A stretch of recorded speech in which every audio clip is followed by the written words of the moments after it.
चलो जी कंटिन्यू करते हैं। देखिए मान लो वही कंपोनेंट आपका किसी एंगल पे हो, तो पहले पता करो कौन सा क्वाड्रेंट है। फर्स्ट क्वाड्रेंट होगा दोनों पॉजिटिव आएगा, सेकंड रहा तो नेगेटिव पॉजिटिव, थर्ड रहा दोनों नेगेटिव, फोर्थ रहा तो पॉजिटिव एंड नेगेटिव। अब सुनो बात को अच्छे से, सब बच्चे ध्यान देंगे। लास्ट क्वेश्चन जो करवाया थे आपको हम, एक क्वेश्चन मैंने आपको दिया था कि मान लो एक ब्लॉक है, उसको एक बच्चा धक्का दे रहा है,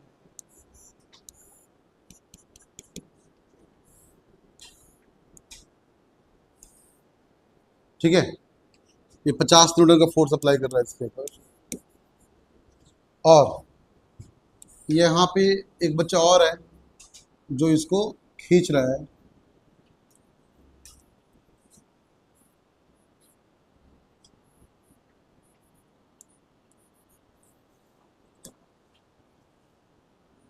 ठीक है, 20 न्यूटन से खींच रहा है ऊपर की तरफ। ये रहा 20 न्यूटन और ये रहा 25 न्यूटन, सॉरी 50 न्यूटन। तो मैंने बोला ब्लॉक पे ऊपर मेन कितना टोटल फोर्स लग रहा है, तो बताओ इसको क्या कर लिए। क्या वेक्टर आपका है, याद करो हम एक चीज बताए थे कि सबको वेक्टर में ये अगर ए वेक्टर है तो उठा के कहीं भी रख लो, अभी भी क्या होगा आपका, बस उसका डायरेक्शन चेंज नहीं करना चाहिए। करेक्ट। तो काम करते 50 न्यूटन को उठा के यहाँ रख लिए, क्या कोई दिक्कत, यहाँ उठा के रख लिए तो 50 न्यूटन, बोलो कोई दिक्कत प्रॉब्लम यहाँ पे किसी को। अच्छा अब 20 का है किसी एंगल पे ना, मान लो एंगल आपका है 37 डिग्री, कितना आपका है, तो इसको उठाओ यहाँ से, ये जो वेक्टर आपका क्या किए, इसको उठाओ, उठा ही लेते हैं, रख दिए, कोई दिक्कत, डायरेक्शन बस चेंज नहीं होना चाहिए ना।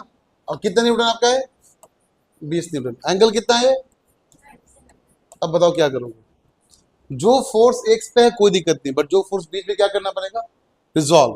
तो यहां जो आएगा 50 प्लस आएगा, जिससे एंगल कनेक्ट यहाँ पे क्या है cos 37, आगे 20 मल्टीप्लाई, ऊपर कितना 20 sin 37, बोलो कितने, एक्स पे कितना हो गया, इन दोनों को सॉल्व कर लेंगे, और वाई में कितना हो गया, क्लियर ना। तो जब भी आपको फोर्स नेट निकालना आ जाए, पूरे का पूरा वेक्टर को एक जगह रखो, फिर ऐड सब्ट्रैक्ट करो, ठीक है। हाँ अब आगे इसके निकालने के बाद नेट कैसे निकालना है वो सिखाएंगे नेक्स्ट टॉपिक में। हेडिंग दो parallelogram law of vector addition. यहां तक सीख गए ना कैसे करना है, यहां तक सीख गए ना कैसे अलग अलग करना है, ये तुम अलग अलग करना सीख लिए। अब लिखो यहां पे parallelogram law of vector addition, parallelogram law of vector addition.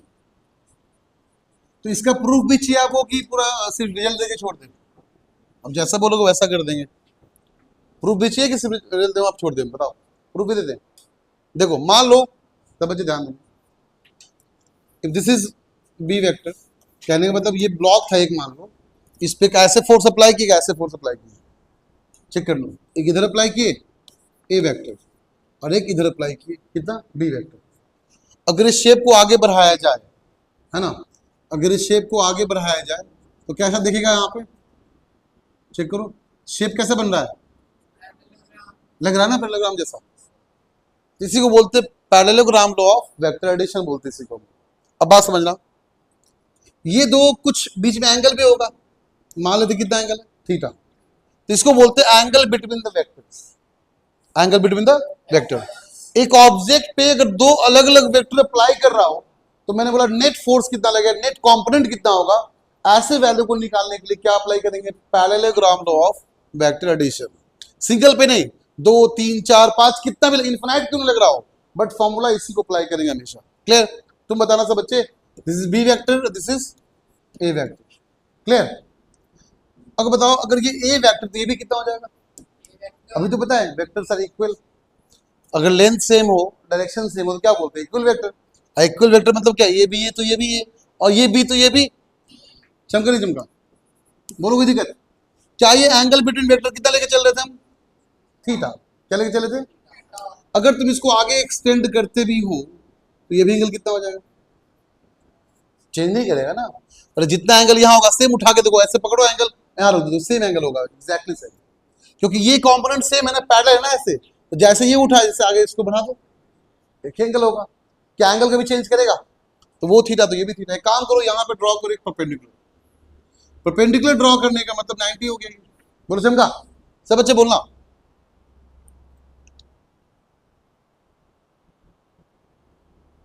इसको कितना, ये कितना हो जाएगा पूरा?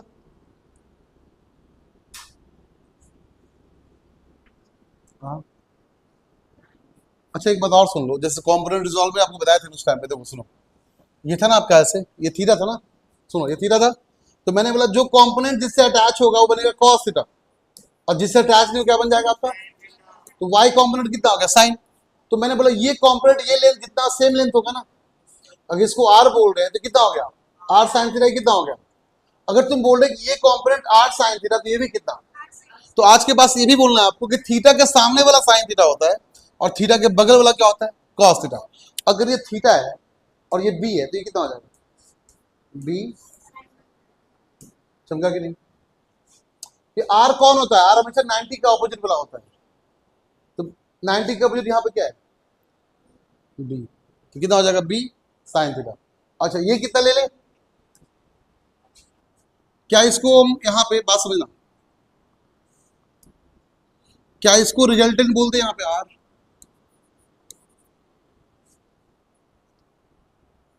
कोई दिक्कत? अरे मतलब कि ऐसे था ना, ये था ऐसे आपका, ये बी था, ये ए था, तो क्या बोलेंगे बीच वाला क्या हो गया? आर। बीच वाला क्या हो गया? तो बता बीच वाला आर कितना होगा? ये अगर ए है, ये अगर बी है, सब बच्चे बोलना कितना होगा? ए प्लस। अरे भूल गए क्या तुम लोग? आर कितना हो जाएगा? A plus. अभी सिखाया ना तुम लोग को वेक्टर निकालना, और ये ए वेक्टर ये बी वेक्टर, तो आर कितना होगा? ए प्लस। तो यही ना ए प्लस बी आपका। चमका नहीं चमका? और कोई दिक्कत यहाँ किसी को? अच्छा तो ये जैसे हो गया बी साइन थीटा, ठीक है, तो ये कितना हो जाएगा? B cos theta. चमका नहीं चमका? बोलो कोई दिक्कत? और ये आपका 90 के सामने वाला ही आर था ना वहां पे, तो यही रिजल्टेंट है इसके लिए, इस ट्रायंगल के लिए। तो सामने वाला ऑपोजिट एंगल क्या होता है? Sine theta. अब बगल वाला क्या होता है? Cos theta. कोई दिक्कत है तो बोलो यहाँ पे। अब पूरे एंगल में, पूरे ट्रायंगल, बड़ा ट्रायंगल देखो, इस ट्रायंगल में देखो, इस वाला ट्रायंगल में देखो, ठीक है, बड़े ट्रायंगल में क्या R equal to hypotenuse? R क्या हो गया आपका? और ये क्या बन गया आपका? तुम दो चीज नोटिस करना यहाँ पे क्या हुआ, प्रॉब्लम यहाँ पे क्या हुआ, ये ए था, समझना अच्छे से, और ये था आपका बी, ठीक है, और ये आपका आर। बट इस वाले पीले वाले पोर्शन में कहीं राइट एंगल ट्रायंगल नहीं है। राइट एंगल ट्रायंगल जहां होगा वहां अप्लाई कर लेंगे square equal to P square plus. तो मुझे नहीं मिल रहा था, हम क्या किए, एक यहां बना दिए छोटे वाले। छोटे में क्यों बनाए? ताकि मुझे पता चल जाए कि एग्जैक्टली पूरा कितना है, यहां से यहां तक कितना होगा, बोलो तो लेंथ कितना होगा? यहां से यहां तक ए, और ये कितना मिल गया? तो पूरा कितना हो गया? ए प्लस बी कॉस थीटा। चमका? अच्छा अब पूरे ट्रायंगल का लेना था तो मुझे पता कि ये लेंथ नहीं पता था, तो ये लेंथ कितना हो जाएगा बताओ? ये बी, तो कितना हो जाएगा? B sine theta. चमका? बट पीले वाले ट्रायंगल में कहीं राइट एंगल ट्रायंगल नहीं है क्या? जब राइट एंगल ट्रायंगल ही नहीं है तो ये फॉर्मूला कैसे अप्लाई कर पाओगे? नहीं कर पाएंगे। तो फॉर्मूला अप्लाई करने के लिए मैंने क्या किया, पहले राइट एंगल ट्रायंगल मैंने एक ड्रॉ किया। अब चमका? अब चेक करो तो, इसका नाम कर लेते ओ, इसका नाम डी, इसका नाम पी कर लेते, ठीक है, बता दो क्या ओडीपी एक राइट एंगल ट्रायंगल बन गया हमारे लिए? सब बच्चे बोलना, क्या ओडीपी हमारे राइट एंगल ट्रायंगल है क्या? तो इन ट्रायंगल ओडीपी, सब बच्चे बोलो, इन ट्रायंगल ओडीपी क्या होगा? H square equal to P square plus. देख के बोलना, क्या एच का मतलब 90 का अपोजिट है क्या? तो बताओ क्या होगा? आर स्क्वायर इक्वल टू कितना? चोमू है तुझे। R square equal to P कितना हो जाएगा? बी साइन थीटा का स्क्वायर प्लस बी, और ये पूरा कितना होगा? बेस कितना हो जाएगा? A plus B cos theta का होल स्क्वायर। बोलो चमका नहीं चमका? इसको एक्सपैंड ही तो करना है, क्या करना है? इसको एक्सपैंड करो तो B square sine square theta plus ए square plus B square cos square theta plus 2ab cos theta, 2ab। चमका? ये बताओ क्या B square cos square theta और B square sine square theta 1 हो जाएगा क्या? अगर बी स्क्वायर कॉमन कर ले यहाँ पे, बी स्क्वायर क्या किया यहाँ पे, तो अंदर क्या बचेगा? साइन स्क्वायर थीटा प्लस, और sine square theta plus cos square theta कितना होता है? तो क्या बचेगा? Only B square. तो क्या इसको डायरेक्टली कर ले? बी स्क्वायर प्लस ए square plus 2ab cos theta. चमका? कोई दिक्कत? तो स्क्वायर को तरफ सेंड कर दो, that becomes r equal to root under a square plus b square plus 2ab cos theta. अच्छे से फील करना जो बोलने जा रहे हैं, ठीक है? अगर तुम यहां पे बात फील कर पाओगे तो बहुत आसान तुम्हारे लिए हो जाएगा। कॉपी करना क्या पहले कर लो। अगर मैंने बोला कि दिस इज ए वेक्टर और दिस इज बी वेक्टर मान लेते हैं, और बीच का एंगल थीटा है, तो आर कहां जाएगा? दोनों के बीच में जाएगा, ठीक है? तो अभी हम प्रूफ किया आपके सामने कि आर इज इक्वल टू क्या होता है? रूट अंडर, समझना अच्छे से, A square plus B square plus 2ab cos theta. और माय मिस्टेक, वहां पे एग्जैक्टली वहां पे ए था, हम उसको चेंज नहीं करना चाहेंगे, मतलब उससे कोई फर्क नहीं पड़ेगा, बट हम थोड़ा सा और कुछ डिराइव करना चाहते हैं, ठीक है? और हमने ये भी देखा था कि वहां पे ये पोर्शन थोड़ा आगे बढ़ाकर एक्सटेंड करके हमारा ये था बी साइन थीटा, था कि नहीं था? और ये था हमारा पूरा का पूरा कितना था? ए प्लस बी कॉस। याद आ रहा है सबको? अरे बोलो चमका यहां तक? तो तुमको बोल रहे हैं, बताओ कि tan थीटा कितना होगा, बताना देखकर। tan theta P by B होता है क्या? तो क्या होगा? B sine theta divided by A plus B cos theta. चमका नहीं चमका? क्या एंगल निकालना सीखे? आज के बाद से जब भी निकालने बोला tan थीटा कितना होगा, क्या बोलना है? B sine theta by A plus B. ये फॉर्मूला नहीं है, ये लॉजिक है। ये थीटा मतलब क्या हुआ आपका? मतलब tan थीटा बोल दिए, पूरे को बोल दिए क्या? एक काम करो, उसको अल्फा कर लो, my mistake. If this is alpha, tan alpha बोल, ठीक है? थीटा तो पूरा ही है ना, हमें बस इतना पोर्शन का चाहिए। तो मान ली इस एंगल कितना मान लिया हम? अल्फा। तो tan अल्फा कितना होगा? B sine theta by A plus B cos theta. तो बोलेगा बच्चा ये एंगल बताइए सर कितना होगा? तो थीटा माइनस अल्फा कर लो, इसको क्या दे देते हैं, कोई फर्क नहीं पड़ता ना। बता दो यहाँ पे सब बच्चे, tan थीटा माइनस अल्फा कितना हो जाएगा? A plus B cos theta by B sine theta. कैसे?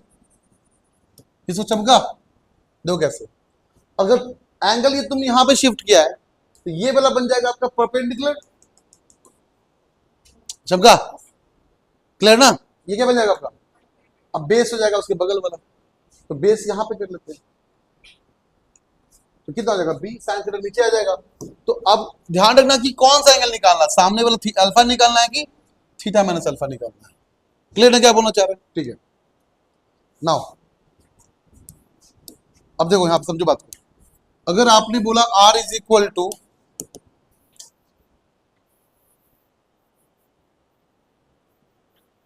हाँ, अगर आपने बोला r इज इक्वल टू कितना, हमारा आंसर बनना समझे, a square plus B square plus 2ab cos theta. अच्छे से बोलना कि cos 0 डिग्री कितना होता है? cos 0 डिग्री कितना होता है? 1। cos 0 डिग्री कितना होता है? तो cos 0 का मतलब क्या? बात समझना अच्छे से। If this is a and this is b and ये अगर एंगल थीटा है, तो 0 डिग्री मतलब क्या? दोनों कहां चला जाएगा? एक साथ। दोनों कहां चला जाएगा? तो तुम बताओ, ए भी सेम डायरेक्शन में, अब बी भी। अरे 0 डिग्री तब होगा ना जब बी को खींच कहां पे लेके आओगे? इसके पैरेलल लेके आओगे ना। तो दोनों अगर सेम डायरेक्शन में हो जाए तो रिजल्टेंट कितना हो जाए? डायरेक्टली आंसर बोलो। इधर ए है और इधर भी बी है, तो नेट कितना आंसर हो गया? इधर 6 न्यूटन, इधर 5 न्यूटन, तो नेट कितना हो गया? प्लस किया। तो यहां भी क्या करोगे? तुमको बता चुके ना, सेम डायरेक्शन में होगा तो दोनों क्या करते हैं? हमेशा ऐड करते हैं। ऑपोजिट भी क्या करते हैं? माइनस करते हैं। तो जब थीटा को 0 डिग्री किए तो बी कहां शिफ्ट हो गया? ए के पैरेलल। कहां शिफ्ट हुआ? बी। ये बोल रहा थीटा एंगल है ही नहीं, यहाँ बी कहां चला जाएगा? ये पैरेलल चला जाएगा। तो दोनों का नेट आंसर कितना हो जाएगा? अगर ए भी राइट में बी भी राइट में, नेट कितना हो गया? ए प्लस, वैल्यू पुट करो, तो cos 0 कितना होता है? 1। तो क्या हो गया? A square plus B square plus 2ab क्या होता है? ए प्लस बी का, तो रूट अंडर क्या हुआ? ए प्लस बी का होल स्क्वायर। कट के आंसर कितना आ गया? तो वही आया ना जो तुमको लॉजिकली समझा रहे हैं, तो थ्योरेटिकल आंसर भी कितना आ रहा है? सेम ही आ रहा है ना। नेक्स्ट, अगर मान लो थीटा इक्वल टू 180 डिग्री, कितना बोला मैंने? 180 मतलब क्या? ए अगर राइट में है, 180 मतलब तो होगा जब बी कहां चला जाएगा? सीधे ऑपोजिट चला जाएगा। कहां चला जाएगा? तो बी कहां लग रहा है? लेफ्ट में। तो तो क्या ऑपोजिट में होने पे क्या करते हैं, सब्ट्रैक्ट करते हैं, क्या करते हैं। अब बताओ cos 180 का आंसर होता है -1, क्या होता है बताओ, a square plus 2b square plus 2ab into -1 क्या हो गया, a square plus b square minus 2ab क्या होता है a माइनस बी का, तो कट के फिर क्या हो जाएगा, a माइनस, तो आया कि नहीं आया। तो बेसिकली आपको एक बात ध्यान रखना हमेशा के लिए, क्या सुनो, अब जब भी आपको हम बोलेंगे कि चलो ये रहा एक्स वाई कॉम्पोनेंट, ये रहा आपका 5 न्यूटन और ये 37 डिग्री पे, इससे आप दो चीज निकालो, क्या निकालोगे, एक्स का कॉम्पोनेंट कितना है और निकालोगे वाई का कॉम्पोनेंट कितना है। बट अभी तक आंसर क्लियर नहीं होगा, समझना बात को।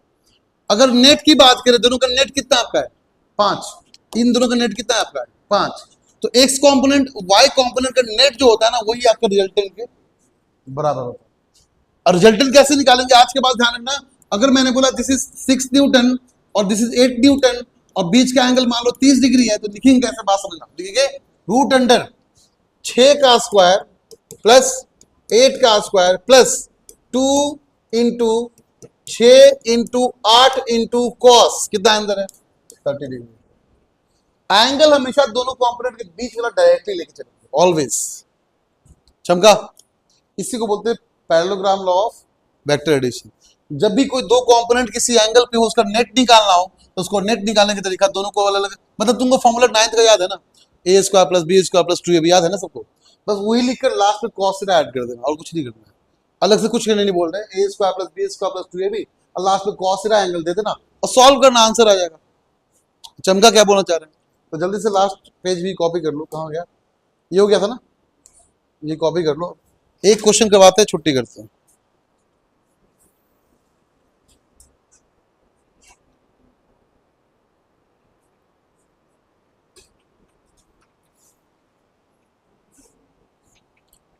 हाँ जी, तो मान लेते हैं इक्वल है में, तो a vector equal to b vector है ना, आर कितना हो जाएगा root under a square plus A square plus 2 into a cos 60 degree, बोलो कोई दिक्कत, तो root under 2a square plus 2a square into 1/2 1/2 cancel, कोई दिक्कत, तो 2a square plus a square कितना हो गया 3a स्क्वायर, तो r equal to root under 3a square या फिर बोल दो आप a√3। चमका ना, डाउट किसी को, तो ठीक है आप घर पे जाके प्रैक्टिस कर लो क्वेश्चंस का, कुछ सेटअप क्वेश्चन आपको सेंड कर देंगे आपको हम।